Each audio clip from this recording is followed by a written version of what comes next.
Hey everyone, and welcome to the channel. Today I'm making a gluten-free orange pound cake from the loopywhisk.com. The recipe description says this incredible gluten-free orange pound cake will blow you away with its intense orange flavor and moist, soft, melt-in-the-mouth texture. It uses both plenty of orange zest and 3/4 cup of orange juice, so there's really no doubt that orange is the star of the show here. It's also super easy to make, and you couldn't possibly guess that it's gluten-free. So stay with me and we'll get started.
So I found this recipe when looking for gluten-free recipes, and from the description, it sounded perfect.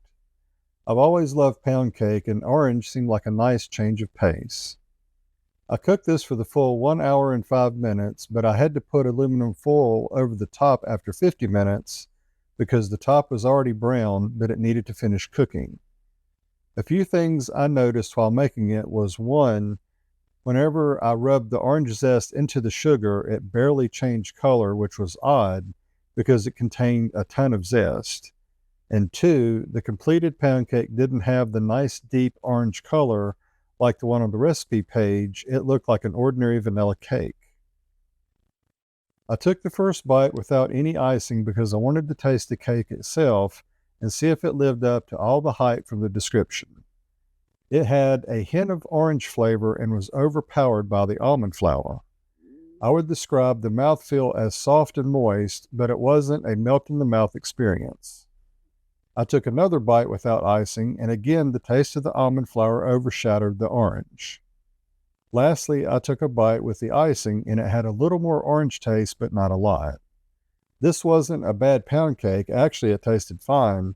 It just didn't have anywhere near the orange flavor I was expecting based on the description.